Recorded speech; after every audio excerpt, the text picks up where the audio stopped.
없도록 하나님의 은혜의 말씀을 붙들게 하여 주시고 생명의 메시지를 그 심령 가운데 담아 주시옵소서. 생명의 메시지가 있기에 우리의 나아갈 길을 우리가 알고 생명의 메시지가 우리를 붙들고 있기에 우리의 목적지를 향하여 우리의 달려갈 길을 끝까지 감당할 수 있는 그 소명을 주시니 감사합니다. 하나님, 오늘도 믿음으로 그 길을 담대히 걸어가게 하시고 하나님, 우리의 삶을 통하여 주의 마음이 부어지게 하시고 주의 사랑이 드러나게 하여 주시옵소서. 말씀을 전하는 주의 종에게 하나님의 자비와 긍휼을 덮어주시며 하나님, 오늘도 성령으로 시작해 하셨사오니 성령의 열매가 맺어지는 아름다운 아침 예배 시간 될 수 있도록 기름 부어 주시옵소서. 주님께 모든 것을 의탁하오며 이 모든 말씀 우리 주 예수 그리스도 이름 받들어 기도드리옵나이다. 아멘. 할렐루야. 오늘도 우리의 기도 가운데 함께 하신 주님께 영광의 박수를 올려드리겠습니다. 아멘. 네, 여러분 참 오랜만에 뵙는 것 같습니다. 저는 정확하게 4박 6일이죠. 저번 주일 저녁에 몽골 아우리치를 떠나서 토요일 아침에 도착하였습니다. 굉장히 오지로 들어갔습니다. 울란바토르에서도 1시간 반 비행기를 타고 들어가서 엘르크 아르덴이라고 하는 300가구가 사는 오지 마을로 들어가서 의료사역을 하고 왔습니다. 정말 메시지가 있는 삶이 어떤 삶인가에 대해서 다시 한번 보게 되었고요. 한 영혼의 생명을 구해줄 때 그 가정에 반드시 복음이 임하는 것을 믿음으로 보고 왔습니다. 한 교회가, 한 가정이 구원을 받아 가정교회가 세워지는 역사가 의료사역을 통해서 몽골 땅에 넘치는 것을 보았고 또 그 비전을 함께 보았습니다. 더 감동이 됐던 것은 박한태 선교사님과 함께 사역하는 몽골인 의사 선생님 5분이 있습니다. 선교사님이 가정교회에서 2년 반을 그들을 양육하였고 5명 중에 1명이 호숫가에서 세례를 받는 역사도 있었습니다. 나머지 4명은 저희와 약속을 했습니다. 내년 여름에 들어와서는 너희도 함께 세례를 받자. 그래서 우리가 계속해서 복음 안에서 교제하기로 약속했고 또 한국에 실습을 나올 때도 만나서 복음을 전하기로 우리의 마음을 결단하였습니다. 이렇게 우리의 마음과 힘을 다하여 하나님을 사랑하는 게 과연 무엇인가? 그것은 바로 선교하는 것이 아닌가, 복음을 증거하는 것이 아닌가, 아우리치를 통해서 얻게 된 은혜의 간증입니다. 오늘 주신 하나님의 말씀 저희 함께 보도록 하겠습니다. 사도행전 27장 1절부터 12절까지의 말씀입니다. 한 절씩 교독하고 마지막 12절 다 함께 읽도록 하겠습니다. 우리가 배를 타고 이달리아에 가기로 작정되매 바울과 다른 죄수 및 몇 사람을 아구 수도대의 백부장 율리오란 사람에게 맡기니 아시아 해변 각처로 가려 하는 아드라 무떼노 배에 우리가 올라 항해할세 마게도냐의 데살로니가 사람 아리스다가도 함께 하니라.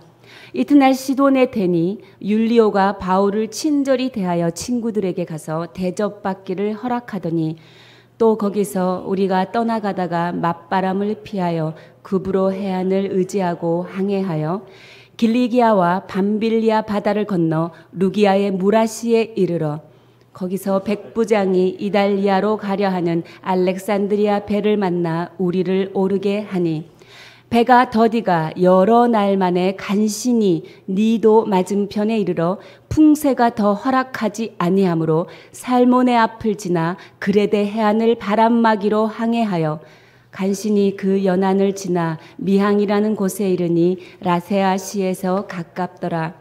여러 날이 걸려 금식하는 절기가 이미 지났으므로 항해하기가 위태한지라 바울이 그들을 권하여 말하되 여러분이여 내가 보니 이번 항해가 하물과 배만 아니라 우리 생명에도 타격과 많은 손해를 끼치리라 하되 백부장이 선장과 선주의 말을 바울의 말보다 더 믿더라. 다 함께 읽겠습니다. 그 항구가 겨울을 지내기에 불편하므로 거기서 떠나 아무쪼록 베닉스에 가서 겨울을 지내자 하는 자가 더 많으니 베닉스는 그레데 항구라. 한쪽은 서남을 한쪽은 서북을 향하였더라. 아멘. 네. 오늘 8월 15일 강복절 아침입니다. 네, 강복절 아침에도 불구하고 하나님의 살아계신 말씀 앞에 나오신 여러분들 평소 때보다 은혜의 갑절이 넘치기를 주님의 이름으로 축복합니다. 네, 사도 바울이 지금 어디로 가고 있습니까?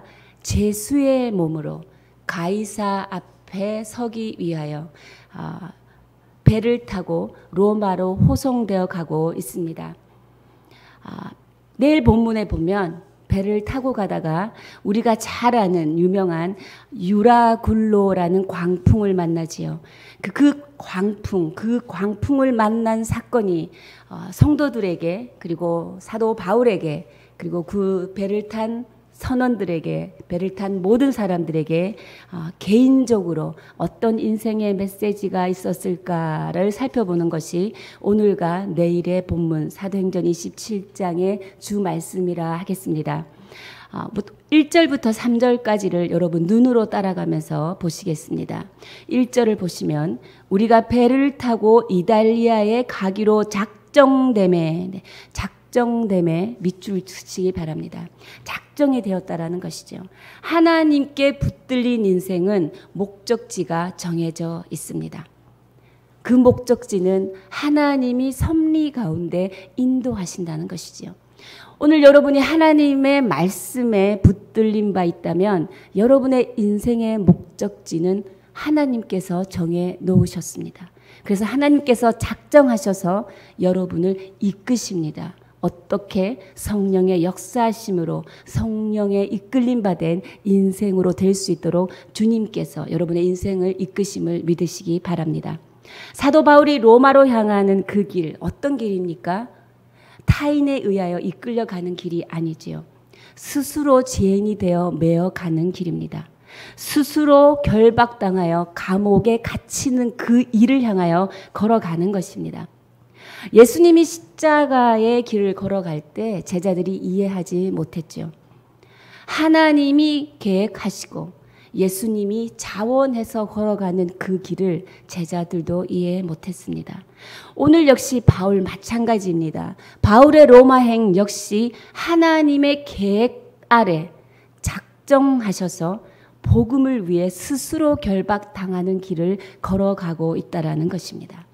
사랑하는 여러분, 어떻게 하면 감옥에 갇히는 이 길을 스스로 걸어갈 수 있습니까?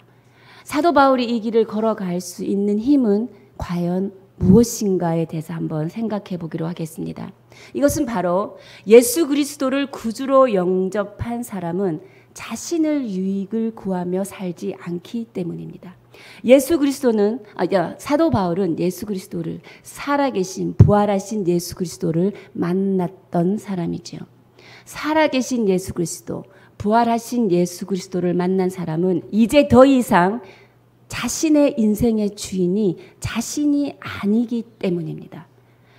그 인생의 주인은 하나님이시기 때문에 내 인생을 이끌고 계시는 그 주인 하나님을 신뢰하기에 그 길이 어떤 길이라도 갈 수 있기 때문입니다. 내 인생의 주인이 하나님이시다. 바로 이것이 성경적 세계관인 것입니다. 우리가 성경적 세계관, 여러분이 많은 강의를 듣고 많은 말씀을 들었지만 과연 성경적 세계관을 한마디로 표현하면 무엇인가? 강의만 들었습니다. 강의만 남아있지는 않습니까? 성경적 세계관은 바로 이겁니다. 내 인생의 주인은 하나님이시다. 내 인생의 주인이 하나님이다라는 그 가치관으로 여러분이 환경을 바라보고 사람을 바라보고 상황을 바라보는 것이 성경적 세계관을 가진 자가 보는 관점이라는 것입니다. 사도 바울은 이것이 있었기 때문에 지금 이 로마로 결박당하는 이 길을 걸어갈 수 있었다는 것이지요. 이달리아에 가기로 작정됨에 바울과 다른 제수 몇 사람을 아구스도대의 백부장 율리오라는 사람에게 맡겼다라는 것입니다. 아구스도, 로마 황제죠. 아구스도대라는 것은 로마 황제 군대라는 것입니다. 로마 황제 군대의 백부장 율리오라는 사람이 이 죄인의 호송을 맡았다라고 말하고 있습니다. 이 당시에는 배가 많이 부족했습니다. 또 우리가 알다시피 지중해에서 많은 전쟁이 일어났기 때문에 군대에서는 배가 많이 필요했죠. 이렇게 죄인을 호송할 때 가끔씩 배의 선조와 계약을 합니다. 배를 갖고 있는 선조와 계약을 해서 화물을 옮기는 상인들이 타는, 여행객들이 타는 이 배를 빌려서 군대가 쓰곤 했습니다. 그래서 지금 이 배의 지휘관은 백부장 율료라는 것을 여러분 기억하시기 바랍니다. 그 배가 이제 아시아 해변 각처로 가려 하는 아드라무테노, 지명 이름입니다. 로마에서 약간 비껴져 있는 곳이지요. 아드라무테노를 향하는 배에 우리가 올라 항해할새 마게도냐의 데살로니가 사람 아리스다고도 함께 했다라는 것입니다.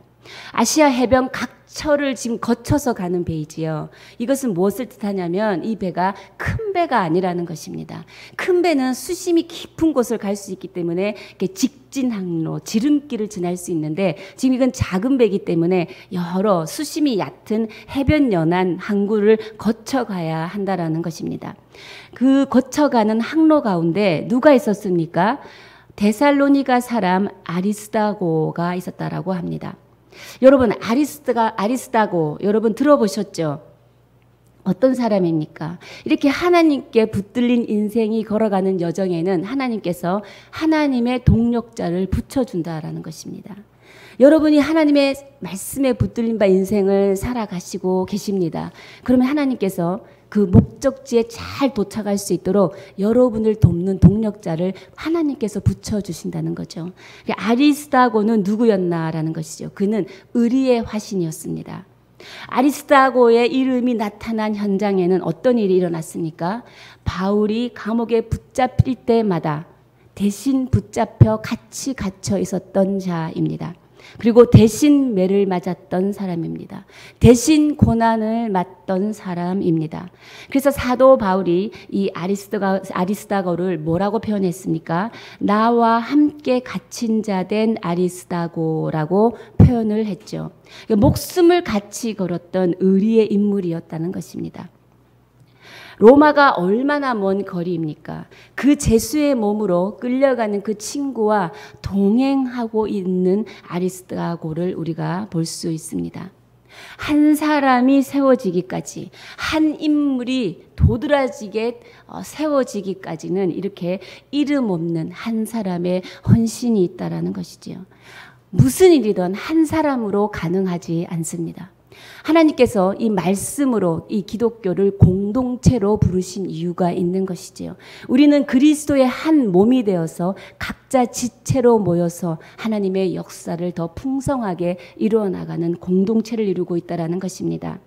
제수의 몸으로 끌려가는 사도 바울과 기꺼이 동승하는 아리스다고, 그가 있었기에 험난한 선교 일정을 해 나갈 수 있었습니다. 감추어진 영적인 의리의 사나이죠. 여러분도 그런 영적인 의리의 사람이 되시기를 주님의 이름으로 축복합니다. 마태복음 28장을 보면 예수님께서 누구보다도 이 의리를 정의하고 계십니다. 예수님께서는 누구보다도 의리의 핵심 인물이십니다. 마태복음 28장을 보면 뭐라고 하십니까? 세상 끝날까지 내가 너희와 함께 있으리라 라고 말하고 있습니다. 함께 있으리라. 이보다 더 큰 의리가 어디 있습니까? 그런데 세상 끝날까지 함께 한답니다. 근데 그 앞에 하나를 부탁하시지요. 땅 끝까지 이르러 내 증인이 되라. 그러면 내가 세상 끝날까지 너희와 함께 하리라. 이게 예수님에게 의리를 지키는 방법이 무엇입니까? 선교하는 것입니다. 땅 끝까지 복음을 전해라. 증인이 되라. 그러면 내가 이 세상 끝날까지 너희와 함께 하리라. 예수님이 이 말씀을 약속하셨기 때문에 우리를 향하여 목숨을 걸고 내어주고 우리의 영원한 생명을 위해 죽을 수 있었던 것입니다. 바로 아리스다고가 이런 사람이었다라는 것이지요.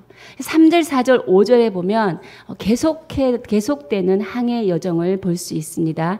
지명들이 나오죠. 이튿날 시돈에 되니 율리오가 바울을 친절히 대하여 친구들에게 가서 대접받기를 허락하더니, 시돈에서 친구들에게 가서 사도 바울이 식사 대접 받는 것을 율리오가 허락합니다. 하나님의 인생, 하나님의 손에 붙들린 인생에게는 하나님께서 여정마다 이렇게 은혜도 베풀어 주신다는 것입니다. 또 거기서 어디로 갑니까? 맞바람을 피하여 구부르 해안을 의지하고 항해하지요. 그리고 또 5절에 보면 길리기와 밤빌리아 바다를 건너서 무라시에 이르게 됩니다. 이 무라시에 이르렀으니 6절에 보면 백부장이 이달리아로 가려 하는 알렉산드리아 배를 만나 우리를 오르게 하니, 배를 갈아타게 됩니다. 알렉산드리아 배, 로마로 향하는 그 배로 백부장이 명령하여 오르게 하죠. 어떤 공동체에 이렇게 군인은 무엇을 의미합니까? 그 물리적인 힘을 가진 자를 의미합니다. 근데 지금 물리적인 힘을 가진 자가 이 배의 지휘관이라는 것이지요. 물리적인 힘을 가진 자가 어떤 주도권을 행사할 때 오늘 7절 이후의 말씀에 어떤 일들이 일어나느냐를 우리가 보기 원하기 때문에 제가 백부장 율리오가 이 배의 지휘관이라고 기억하라고 말씀드렸습니다. 10절에 여러분 그 7절을 보시면 드디어 이 배가 어려움을 만나는 내용을 우리가 접할 수 있습니다. 백부장의 명령으로 그 배를 탔더니 배가 더디 가고 여러 날 만에 간신히 니도 맞은편에 이르렀는데 풍세가 더 허락하지 않았습니다. 그래서 살몬의 앞을 지나 그레데 해안을 바람막이로 항해하여서 간신히 그 연안을 지나 미항이라는 곳에 이르니 라세아시에 가깝더라. 근데 이제 풍랑을 만나기 시작하는, 어려움을 만나는 조짐을 지금 우리가 7절, 8절 기록을 통하여 알 수 있지요. 그때 바로 이제 사도 바울은 지금 여러분 이렇게 상상하시면 됩니다. 조그만 배 끄트머리에 아주 허름한 노인의 행색으로 사슬에 묶인 죄인이 조용히 일어나 지금 말하고 있는 모습입니다. 9절에 보면 사도 바울이 이렇게 말합니다. 여러 날이 걸려 금식하는 절기가 이미 지났으므로 항해하기가 위태한지라 라고 바울이 그들을 권하여 라고 하는 것이죠. 그리고 계속 말하죠. 내가 보니 이번 항해가 하물과 배만 아니라 우리 생명에도 타격과 많은 손해를 끼치리라 하되. 사랑하는 여러분, 사도 바울이 어떻게 이런 말을 할 수 있습니까? 사도 바울은 지금 금식하는 절기가 이미 지났다라는 것은, 금식하는 절기는 9월, 10월입니다. 금식하는 절기가 지났다라는 것, 곧 겨울이 온다라는 것이지요. 이제 곧 겨울이 다가오면 이 백길은 굉장히 위험해진다라고 말하는 것입니다. 왜냐하면 사도 바울은 이 백길에 대한 경험이 굉장히 많기 때문입니다. 어떤 선교 여행입니까? 1차, 2차, 3차 선교 여행을 무려 이 백길을 13차례나 왔다 갔다 한 백길이죠. 누구보다도 이 백길이 이 시기에는 어떤 광풍이 부는지를 잘 알고 있습니다. 눈을 감아도 아마 이 백길을 찾아갈 수 있을 정도로 경험이 많죠. 더군다나 고린도 후서에서 보면 이런 말을 합니다. 이 백길에서 나는 3차례나 파손이 되어서 목숨의 위험을 겪은 경험이 있다라고 표현하고 있습니다. 그리고 10절에 보면 화물과 배뿐만 아니라 우리 생명에도 많은 손해를 끼치리라. 인명을 중시하고 있다는 것이죠. 사도 바울이 어떤 일을 결정하고 말할 때는 그의 중심에는 뭡니까? 생명을 중시 여기는 관점이 있었다라는 것입니다. 그런데 물리적인 힘으로 이 배의 주도권을 가지고 있는 이 율리오 백부장의 반응은 11절을 우리가 다 함께 읽겠습니다. 시작. 백부장이 선장과 선주의 말을 바울의 말보다 더 믿더라. 여기서 충돌이 일어나죠. 관점의 충돌입니다. 굉장히 중요한 본문입니다. 사도 바울은 지금 자신의 경험을 근거로 말을 하지만 결국 사도 바울의 우선순위는 생명에도 타격과 많은 손해를 끼친다라는 것이죠. 그리고 화물과 배도 생각하고 있습니다. 근데 두 번째인 것입니다. 여기에는 많은 화물이 실어져 있습니다. 일단 이 배에는 어떤 사람이 타고 있습니까? 선장, 선원, 선주, 상인, 죄인, 군대 이런 많은 사람들이 타고 있죠. 상인들은 지금 많은 물건을 사서 이 물건을 로마에 가져가다가 팔아서 우리 가족들의 꿈을 살리고 가족들을 향한 사랑을 실현해 보는 어떤 작은 이 배 안에 인생의 축소판을 우리가 볼 수 있습니다. 근데 이 인생의 축소판 안에 인생 안에 물리적인 힘의 주도권이 행사되면 어떤 결과가 초래되느냐? 선장과 선주의 말을 바울의 말보다 더 믿게 된다라는 것입니다. 이 백부장의 결정 안에는 어떤 것이 있느냐? 돈의 원리가 있는 것입니다. 경제적인 논리가 이 안에 들어있다라는 것이죠. 이 많은 사람들이 지금 267명의 인원임, 276명의 인원입니다. 내일 본문에 나오죠, 이 숫자가. 276명의 인원들이 겨울을 다 지내야 합니다. 사람들이 얼마나 돈이 많이 들겠습니까? 경제적으로 타산이 나오지 않죠. 그러니 백부장뿐만 아니라 타고 있던 상인들도 율리오가 여론몰이를 하는 것이지요. 어떤 근거로? 경제적인 논리를 근거로 여론몰이를 해서 대세를 갖추는 모습입니다. 하나님의 역사는 대세가 이루는 것이 아니라 대의가 이루는 것이지요. 의의가 없는 것입니다. 사랑하는 여러분에게 제가 오늘 질문 하나 하겠습니다.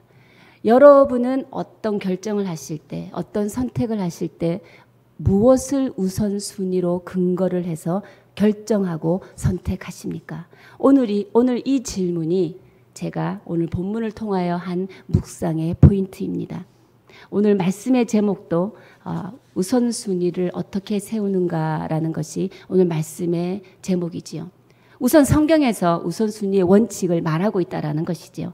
마태복음 22장 34절부터 40절까지의 말씀입니다. 여러분이 너무나 잘 아는 말씀입니다. 한 율법사가 예수를 시험하여서 묻되 율법 중에 어느 계명이 가장 크니까라고 물었습니다. 예수께서 이르시되 뭐라고 대답하십니까?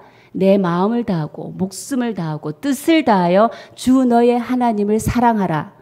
그리고 이것이 첫째 되는 계명이요 둘째도 그와 같으니 내 이웃을 내 자신과 같이 사랑하라라고 하셨습니다. 이것이 첫째 되는 계명이요 둘째도 그와 같다라고 말하죠. 이 두 계명이 온 율법과 선지자의 강령이니라. 여러분 전문가에 의하면 구약에 몇 개 율법이 있는지 아십니까? 613개 율법이 있습니다. 613개 율법을 대표하는 계명이 온 율법과 선지자의 강령이라 말한 것이 이 첫째 계명, 둘째 계명. 하나님을 사랑하라. 두 번째, 내 이웃을 내 자신과 같이 사랑하라. 두 개인 것이지요. 이렇게 생각하면 됩니다. 옷걸이에 옷을 거는데 하나님을 사랑하라, 내 이웃을 내 자신과 같이 사랑하라. 이 두 개가 옷걸이가 되는 것이지요. 많은 옷이 있는데 옷걸이가 없으면 어떻게 됩니까? 옷은 다 떨어져 버립니다. 우리가 많은 계명 율법을 다 지킬 수 없다면 그중에서 가장 지켜야 하는 중요한 율법을 지키는 것이 낫다라고 첫째 계명, 둘째 계명을 통해서 말씀하고 있는 것입니다. 그것이 뭡니까? 바로 하나님 사랑, 이웃 사랑이라는 거죠. 하나님은 너네들이 살아갈 때, 무슨 것을 결정할 때, 어떤 것을 바라볼 때 너희들은 하나님을 사랑하고 이웃을 사랑하는 그 근거 위에 모든 우선순위를 세우고 결정하라라는 것입니다. 바울은 지금 생명을 귀하게 여기고 있죠. 이것은 무엇입니까? 이웃을 사랑하는 것입니다. 이웃의 생명을 보호하는 그 책임을 바울은 느꼈던 것이지요. 우선순위의 원칙, 첫 번째 하나님 사랑, 이웃 사랑, 두 번째 자신을 사랑하는 것입니다. 근데 여러분, 어떻게 이 사랑을 실행할 수 있습니까? 우리가 이제는 성경을 통해서 알았습니다. 우리가 어떤 일을 결정할 때 하나님 사랑, 이웃 사랑입니다. 근데 어떻게 여러분이 실행할 것입니까?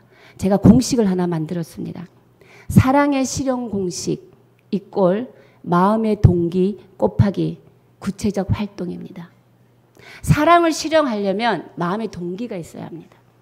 그리고 마음의 동기는 구체적인 활동을 불러오게 되죠. 하나님을 사랑하는 데 있어서 마음의 동기는 무엇입니까? 성경이 말하고 있습니다. 하나님을 기쁘시게 하는 것, 그리고 하나님을 영화롭게 하는 것, 이것이 마음의 동기가 되죠. 그러면 구체적인 활동은 어떻게 나겠습니까? 하나님이 가장 기뻐하는 게 무엇이겠습니까? 예배하는 거죠. 그분을 예배하는 것, 그것은 예배로 드러날 것이고, 제사하고 그분을 찬양하는 것, 그리고 그분 앞에 엎드려 기도하는 것, 이것이 하나님을 사랑하는 자가 드러나는 행위인 것입니다. 두 번째, 이웃을 사랑하는 마음의 동기는 무엇일까요? 성경이 말하고 있습니다. 로마서 15장 2절 자막을 통하여 함께 읽어보겠습니다. 시작. 우리 각 사람이 이웃을 기쁘게 하되 선을 이루고 덕을 세우도록 할지니라. 여러분이 어떤 일을 결정할 때 이웃을 사랑하는 근거로 결정을 한다. 이것입니다. 이웃을 기쁘게 하는 것이 마음의 동기가 되어야 합니다.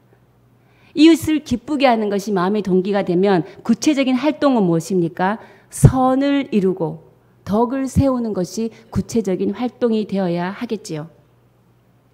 그러면 우리가 가정과 교회와 직장과 사회의 영역에서 한번 생각해 보실까요? 가정에서의 이웃 사랑은 무엇이겠습니까? 바로 아내를 돌보는 것입니다. 자녀들을 공손하게 양육하는 것입니다. 교회에서는 어떤 이웃 사랑을 할 수 있겠습니까? 서로의 무거운 짐을 나누어 지는 것이지요. 서로 돌아보아서 사랑과 선행을 격려하는 것입니다.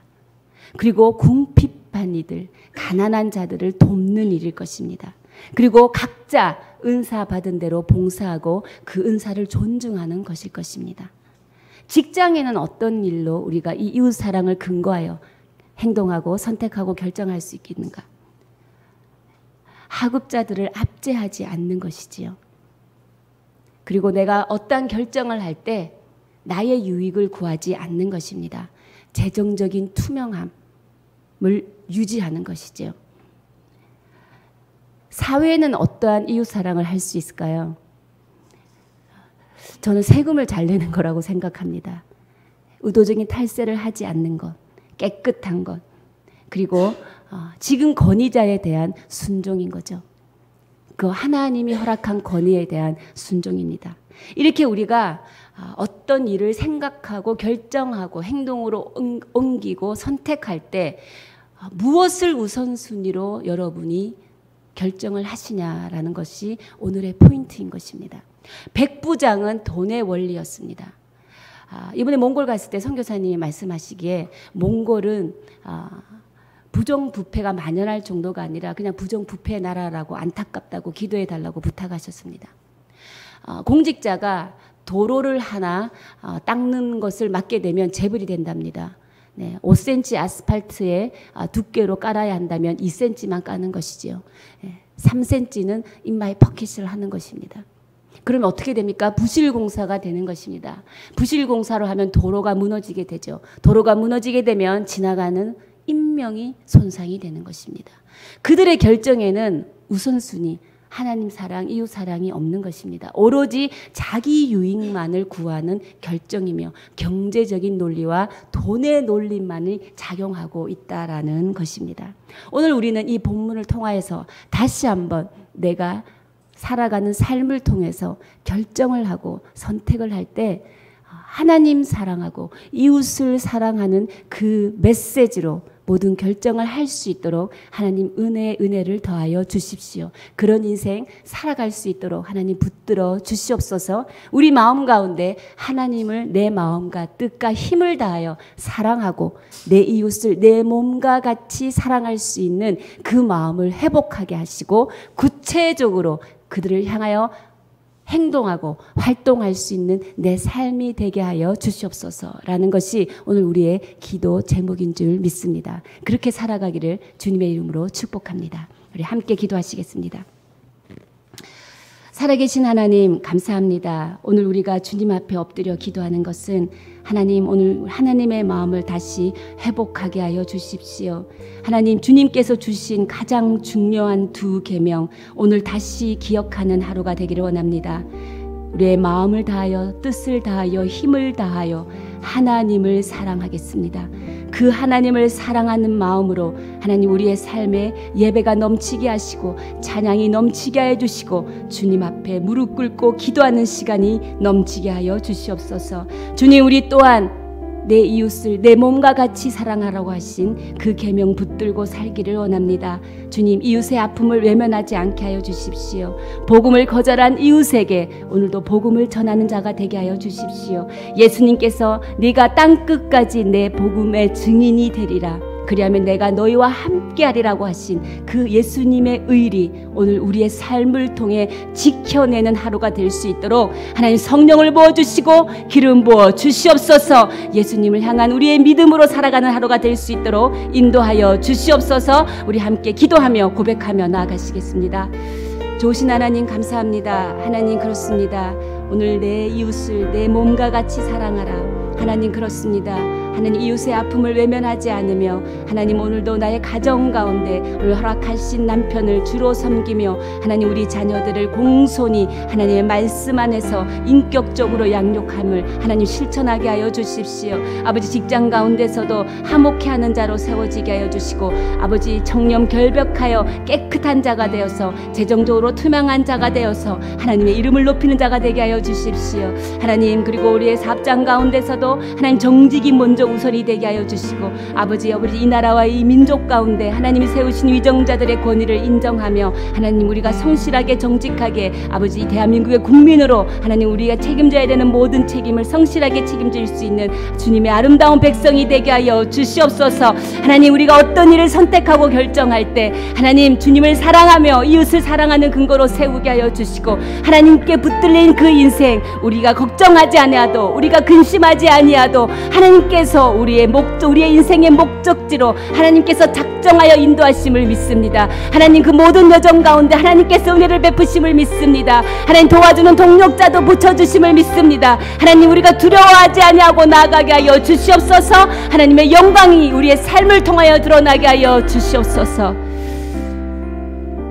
생명의 하나님 감사합니다. 주님 말씀을 전하는 저부터 말씀을 전하는 것으로 그치지 않게 하여 주시고 메시지를 선포하는 것보다 더 중요한 것은 그 메시지를 삶으로 살아가는 것입니다. 주님 삶으로 보여주는 내 자신 우리가 되게 하여 주시옵소서. 하나님 우리의 살아가는 모든 모습 가운데서 누가 보아도 저 사람은 하나님을 사랑하는 자 그리고 이웃을 사랑하는 자임을 하나님의 자녀들임을 드러내고 세상 한가운데 일어나 빛을 발하는 주의 자녀의 삶을 살아갈 수 있도록 기름 부어 주시옵소서. 우리는 연약하오나 성령의 역사의 충만함이 우리를 작정한 그곳으로 주께서 인도해 가실 줄 믿습니다. 사명을 받은 자 그 달려갈 길의 모든 소명의 끝을 바라보며 나아갈 수 있도록 성령과 함께하여 주시고 돕는 자를 붙여 주시옵소서. 그렇게 하실 주님을 찬양하오며 이 모든 말씀 우리 주 예수 그리스도의 이름으로 기도드려오며 지금 이 시간 우리 주 예수 그리스도의 크신 은혜와 하나님 아버지의 무한하신 사랑과 성령의 역사 교통 위로하심이 하나님을 사랑하고 이웃을 사랑하는 그 마음으로 결정하고 선택하며 살아가기를 결정하는 주의 백성들 머리 위에 사랑하는 사람 살리는 교회 위에 지금부터 영원까지 함께 하시기를 간절히 축원하옵나이다. 아멘.